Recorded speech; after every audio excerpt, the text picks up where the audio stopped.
चलिए इस क्लास में हम पढ़ने वाले हैं केंद्र एवं राज्यों के मध्य जो संबंध है उसके बारे में हम यहाँ पे विस्तार से बात करेंगे। सेंटर रिलेशन रिलेशन जो सेंटर स्टेट रिलेशन जो होता है इंडियन पॉलिटी के अंतर्गत, उसके बारे में हम यहाँ पे ओवरव्यू देखेंगे कुछ, और साथ में हम देखेंगे इससे संबंधित जो क्वेश्चंस है उनके बारे में।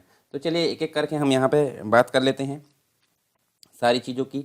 तो जैसे संघवाद एक जो है इंद्रधनुष की भांति होता है। संघवाद मतलब जो सेंटर स्टेट का जो कंप्लीट जो हमारा भारत है, जहाँ प्रत्येक रंग जो है अलग अस्तित्व होता है, लेकिन वे सभी रंग मिलकर जो है एक सुंदर और सद्भावनापूर्ण दृश्य जो है बनाते हैं। जैसे पिक्चर की अगर बात करें, एक पेंटिंग है, पेंटिंग विभिन्न प्रकार के रंगों से मिलकर जो है एक पेंटिंग का निर्माण होता है। और उसी प्रकार संघीय व्यवस्था केंद्र और राज्यों के बीच संतुलन बनाए रखने का कठिन कार्य करती है। कोई भी कानूनी या संस्थानिक जो फॉर्मूला संघीय व्यवस्था को सुचारू रूप से कार्य करने की गारंटी नहीं दे सकता। इसकी सफलता के लिए जनता और राजनीतिक प्रक्रिया को जो है पारस्परिक विश्वास, सहनशीलता तथा सहयोग की भावना पर आधारित कुछ गुणों, मूल्यों और संस्कृति का विकास करना चाहिए। संघवाद एकता और अनेकता दोनों का आदर करता है। तो इसी के बारे में हम यहाँ पे बात करने वाले हैं।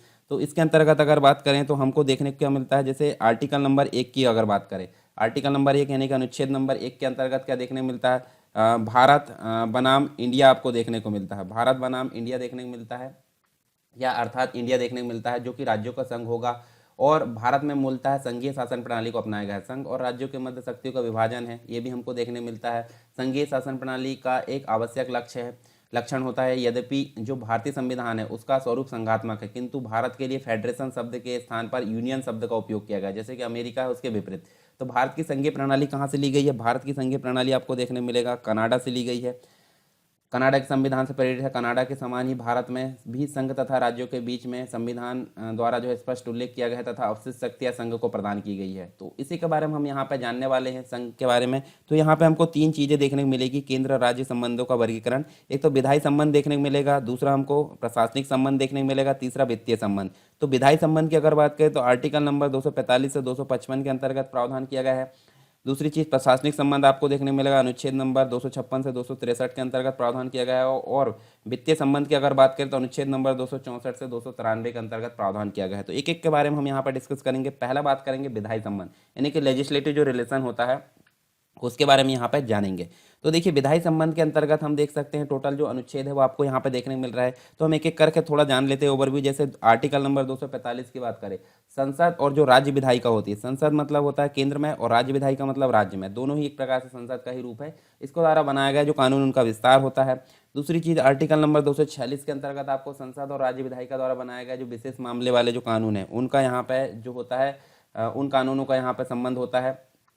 247 के अंतर्गत का प्रावधान किया है, कुछ निश्चित अतिरिक्त न्यायपालिकाओं न्यायालय के लिए गठन हेतु संसद की शक्ति यहाँ दी गई है।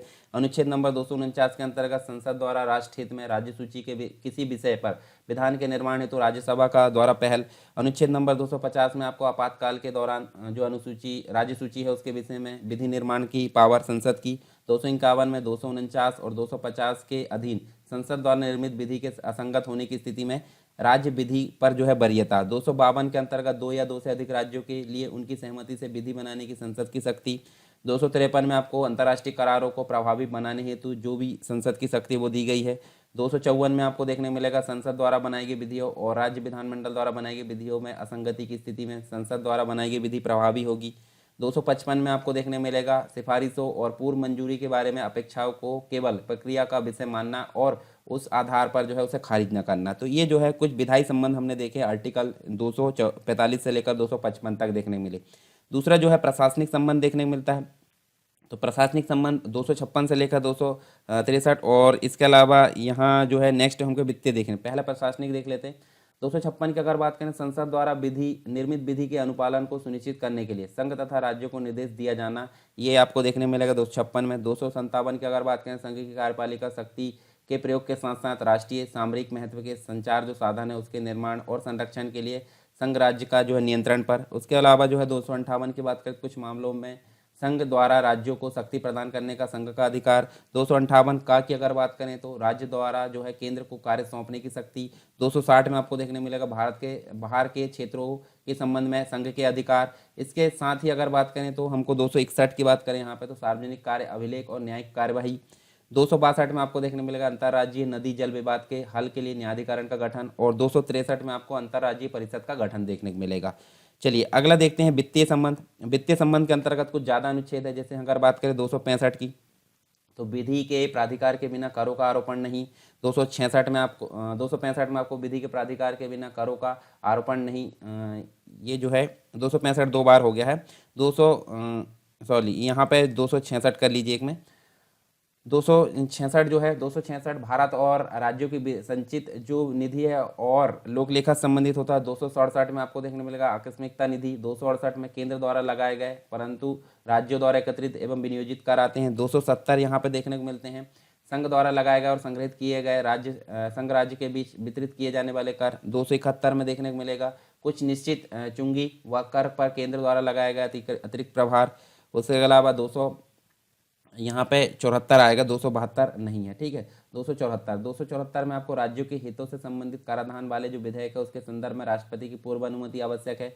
फिर 275 की अगर बात करें तो 275 आपको देखने को मिलेगा जो कुछ राज्य है उसको संघ से अनुदान दिया जाएगा। 276 में व्यवसाय व्यापार और रोजगार पर कर। 280 में वित्त आयोग का जो गठन है वो देखने को मिलेगा। 281 में आपको वित्त आयोग की सिफारिशों को संसद के समक्ष रखना। 283 में संचित निधि आकस्मिकता निधि और लोक लेखा जो धनराशि उसकी अभिरक्षा। 285 में देखने को मिलेगा संघ की संपत्ति को राज्य के कराधान से छूट। 86 में आपको जो है वस्तुओं की बिक्री पर कर के अधिरोपण के बारे में निर्बंधन। उसके अलावा 287 में विद्युत पर जो है करों से छूट। 288 में देखने मिलेगा पानी और बिजली के संबंध में राज्यों द्वारा कराधान से कुछ दशाओं में छूट।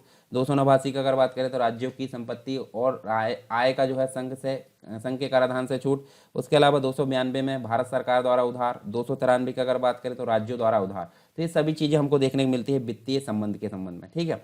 अनुच्छेद नंबर 246 में 3 सूचियों का वर्णन किया गया, ये आपको पता होगा, और जिसके अंतर्गत 7वीं जो अनुसूची है उसमें जो है दी गई है संघ सूची, केंद्र सूची और राज्य सूची। तो इन्हीं के बारे में अगर देखें तो देखिए आपको कुछ विषय दिए हैं, आप स्क्रीनशॉट लेकर इनको पढ़ सकते हैं। संघ सूची में कौन कौन से विषय है, राज्य सूची में कौन कौन से विषय है और समवर्ती सूची में कुछ महत्वपूर्ण विषय आपको देखने मिलेंगे और कुछ अवशिष्ट शक्तियाँ होती है तो जो कि केंद्रीय विधायिका ही उसमें कानून बना सकती है, ठीक है। यहाँ पे हमको देखने मिलता है। इसके अलावा जो है हम देख सकते हैं संघ सूची के बारे में कुछ विशेष चीज़ें हम जान लेते हैं। तो संघ सूची के अंतर्गत अगर बात करें तो शुरुआत में यहाँ पे 97 विषय थे, 5 बार संशोधन हो चुका, वर्तमान में 100 विषय देखने को मिलते हैं। और राज्य सूची की अगर बात करें तो पहले इसमें जो 66 विषय, 7वां संविधान संशोधन हुआ 1956 में, फिर 42वां संविधान संशोधन हुआ 1976 में और वर्तमान में 61 विषय इसमें देखने को मिलते हैं। अब समवर्ती सूची की अगर बात करें तो 47 विषय यहाँ पे थे, 42वां संविधान संशोधन हुआ तो यहाँ पे जो है 5 जोड़े गए और 52 अभी वर्तमान में देखने को मिलेंगे। अवशिष्ट शक्तियाँ जो होती है अनुच्छेद नंबर 248 में दी गई और केवल संसद को यहाँ पे पावर होती है इसकी। तो ये कुछ बेसिक चीज़ें थी किसके संबंध में, जो सूचियों के संबंध में। उसके बाद हम देख लेते हैं यहाँ पे देखिए संसद द्वारा जो है राज्य सूची के विषय पर विधि निर्माण का जो है पावर दिया रहता है। तो यहाँ देखिए कौन कौन सी है। राज्यसभा के प्रस्ताव पर अनुच्छेद नंबर 249 में ये पावर दी गई, मतलब ये डिस्क्राइब किया गया है। उसके बाद राष्ट्रीय आपात की घोषणा के अंतर्गत अगर देखें तो अनुच्छेद नंबर 250 इसमें देखने को मिलता है। अनुच्छेद नंबर 352, अनुच्छेद नंबर 360, इसके अलावा 251 और 252 ये देखने को मिलता है। साथ ही हम अगर बात करें यहाँ पे नेक्स्ट जो अंतर्राष्ट्रीय समझौते उसके अंतर्गत अगर बात करें तो अनुच्छेद नंबर 253 देखने को मिलता है, 356 और 357 यहाँ देखने को मिलता है। कुछ इंपॉर्टेंट चीज़ और देख लीजिए यहाँ पे देखिए, यहाँ पे केंद्र एवं राज्यों के संबंध में तनाव के मुख्य कारण हो सकते हैं जैसे राज्यपाल की नियुक्ति तथा उसकी भूमिका के संबंध में। अनुच्छेद नंबर 356 का अत्यधिक प्रयोग के संबंध में, राज्यों के केंद्र पर वित्तीय निर्भरता के संदर्भ में, अखिल भारतीय सेवाओं के संदर्भ में और राज्य सूची के विषय पर केंद्र का दखल। तो ये दोनों जो है केंद्र और राज्यों के बीच में टकराव का कारण बनते कभी कभी। अब बात कर लेते हैं कुछ इंपॉर्टेंट जो समितियाँ और आयोग थे जो कि किसके संबंध में थे, सेंटर स्टेट रिलेशन के संबंध में। तो एआरसी कमीशन आया था, प्रशासनिक सुधार आयोग बोलते प्रथम 1966 में, जो कि मोरारजी देसाई की अध्यक्षता में आया था। और इसके अलावा जो है 1969 में इसने अपनी रिपोर्ट सौंपी थी। राजमन्नार समिति आई थी 22 सितंबर 1969 को डॉक्टर पीबी राजमन्नार की अध्यक्षता में। और यहाँ पे इसके अन्य सदस्य भी देखने को मिलते हैं। आनंदपुर साहेब प्रस्ताव देखने को मिलता है 1973 में। अकाली दल पंजाब ने केंद्र राज्य संबंधों से जुड़े जो कुछ आनंदपुर साहेब प्रस्ताव यहाँ पर पारित किया था। इसके अलावा सरकारीय कमीशन की अगर बात करें तो काफ़ी इंपॉर्टेंट है। 24 मार्च 1983 को न्यायमूर्ति रणजीत सिंह का जो सरकारिया उनकी अध्यक्षता में अन्य 3 सदस्यों के साथ में इस समिति या आयोग का गठन किया गया था। और इसने जो 1987 में अपनी रिपोर्ट प्रस्तुत की, ठीक है, और 1988 में इसको प्रकाशित कर दिया गया। पूंजी आयोग की अगर बात करें तो यहाँ पर सरकारी आयोग की रिपोर्ट के बाद भारत की राजनीति एवं अर्थव्यवस्था में हुए व्यापक परिवर्तनों को देखते हुए केंद्र राज्य संबंधों पर पुनर्विचार हेतु केंद्र सरकार द्वारा 27 अप्रैल 2007 को मदन मोहन पुंची की अध्यक्षता में 4 सदस्यीय आयोग का यहाँ पर गठन किया गया था। तो कुछ बेसिक यहाँ पे थे ये। अब हम बात कर लेते हैं कुछ यहाँ पे, ओवरव्यू हमारा हो गया है। हम बात कर लेते हैं अभ्यास प्रश्नों की, जो कि विगत वर्ष में पूछेगा, और कुछ मॉडल क्वेश्चन आंसर हम यहाँ पे देखेंगे। तो चलिए एक एक करके हम यहाँ डिस्कस करते हैं। तो निम्न कथनों पर विचार करना है और सही कथन का चुनाव करना है। भारत की संचित निधि से धन निकालने की अनुमति देना, तो ये जो है यहाँ पे जो है वित्त आयोग के कार्य के अंतर्गत नहीं आता, ठीक है। प्राप्त करों को राज्यों के भागों में बांटना, बिल्कुल सही है। सहायता अनुदान के लिए राज्यों के आवेदन पर विचार करना, ये भी सही है। संघ सरकार और राज्य सरकार बजट के प्रावधानों के अनुसार करों की उगाही कर रही है या नहीं, इसकी देखरेख करना और इस रिपोर्ट, ये भी गलत है। तो दूसरा तीसरा बस सही है, यानी कि ये वाला राइट आंसर हमारा बी नंबर का। भारत के संविधान में किस अनुच्छेद में करों को केंद्र द्वारा लगाया जाता है एवं एकत्रित किया जाता है, लेकिन जो केंद्र और राज्य के बीच वितरित किया जाता है? तो आर्टिकल नंबर वित्तीय संबंध के अंतर्गत देखने को मिलता है 270। किस आयोग ने स्थायी अंतर्राज्यीय परिषद, जो कि यहाँ पे अंतर सरकारी परिषद के नाम से जानी जाती है, उसकी स्थापना का समर्थन दिया? तो ये जो है सरकारी आयोग, ठीक है, सरकारी आयोग यहाँ पे देखने को मिलता है। नीचे दिए गए कथन में देखिए, यहाँ पे एक अभिकथन, मतलब जो है ए, दूसरे के कारण का जो है नाम दिया गया है, यहाँ पे आर का नाम दिया गया है। तो सरकारी या कमीशन की सिफारिश के अनुसार जो है अनुच्छेद नंबर 356 का प्रयोग कम से कम होना चाहिए। तो यहाँ देखिए जो कथन है वो तो सही है, ठीक है। उसके बाद कारण की अगर बात करें तो जिन राजनीतिक दलों ने केंद्र में सरकार बनाई है उन्होंने अनुच्छेद 356 का दुरुपयोग किया है। तो यहाँ पे देख सकते हैं हम, देखिए कथन भी इसकी सही व्याख्या है, यानी कि ए भी सही है, बी भी सही है। तो यहाँ देखिए कथन और कारण दोनों सत्य है, और कारण जो है कथन की सही व्याख्या, सी नंबर का राइट आंसर होगा। निम्न में से कौन सरकारी आयोग का सदस्य था? तो यहाँ पे हम देखने को मिलता है, देखिए यहाँ जो है डॉक्टर SR सेन जो थे सरकारी आयोग के सदस्य थे। संविधान के किस प्रावधान में कहा गया है कि विधि के अपराधिकार के बिना ना तो कोई कर लगाया जा सकता है और ना ही कर एकत्रित किया जा सकता है? तो आर्टिकल नंबर 265 के अंतर्गत ये प्रावधान किया गया है। निम्नलिखित में से जो है कौन सा एक क्षेत्रीय परिषदों का लक्षण नहीं है? तो ये जो है यह एक संवैधानिक संस्था है, तो ये जो है ये लक्षण नहीं है। बाकी 5 क्षेत्रीय परिषद स्थापना राज्य पुनर्गठन अधिनियम 1956 के अंतर्गत की गई, सही है। यह चंडीगढ़, यद्यपि चंडीगढ़ राज्य नहीं है, फिर भी एक क्षेत्रीय परिषद में शामिल किया गया है, ये भी सही है, ठीक है। इसके अलावा यह एक परामर्शदात्री संस्था, ये भी सही है, यानी कि ए नंबर का यहाँ राइट आंसर है, क्योंकि ये उसका लक्षण नहीं है। संघ का यह कर्तव्य होगा कि वह बाह्य आक्रमण तथा आंतरिक गड़बड़ी से प्रत्येक राज्य की रक्षा करे, ऐसा प्रावधान भारतीय संविधान के किस अनुच्छेद में से एक है? तो आर्टिकल नंबर 355 के अंतर्गत ये देखने को मिलता है, डी नंबर का राइट आंसर है। भारत में जो है राज्यों के बीच सहयोग और समन्वय प्राप्त करने के लिए निम्नलिखित में से कौन सी संवैधानेतर और विधितर संस्था स्थापित की गई है? तो यहाँ पे हमको देखने को मिलता है राष्ट्रीय विकास परिषद NDC, दूसरा हमको राज्यपाल सम्मेलन देखने को मिलता है। बाकी आंचलिक परिषद नहीं है, अंतर्राज्यीय परिषद नहीं है। तो 1 और 2 यानी कि सही उत्तर का चुनाव करना, तो 1 और 2 सही, ये नंबर का राइट आंसर है। निम्न कथनों पर विचार करना है और भारत में जो वित्तीय सौदों पर स्टाम्प शुल्क यहाँ देखने को मिलता है, तो सही उत्तर चुनाव करना है। राज्य सरकार द्वारा लगाया वसूला जाता है, ये गलत है। का नियोजन जो है विनियोजन संघ सरकार द्वारा किया जाता है, ये भी गलत है। दोनों में से कोई सही नहीं है, ठीक है। भारत में केंद्र राज्य संबंध प्रभावित होते हैं, तो ये देखिए संविधान के प्रावधानों से बिल्कुल सही, नियोजन प्रक्रिया से बिल्कुल सही, राजनीतिक हितों के अंतर्विरोध से, ये भी सही, हुक्म चलाने की इच्छा प्रबलता से, ये भी सही, यानी कि चारों सही है, डी नंबर का राइट आंसर होगा। राज्य सरकारों को कृषि आय कर जो है कौन समानुदेशित करता है? तो यहाँ देख सकते हैं भारत का संविधान इसका राइट आंसर है। भारत के संविधान से जो है संबंधित निम्नलिखित युग्मों में से कौन सा सही सुमेलित नहीं है?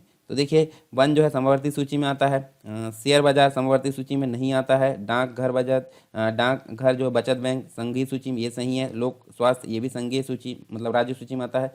तो शेयर बाजार वाला यहाँ पे गलत है, शेयर बाजार आपको समवर्ती सूची में देखने को नहीं मिलेगा। निम्नलिखित में से कौन सा कथन सत्य है? तो यहाँ देख सकते हैं, देखिए यहाँ पे राज्य विधानमंडल समवर्ती सूची के विषय पर भी कानून बना सकती है, बिल्कुल सही है।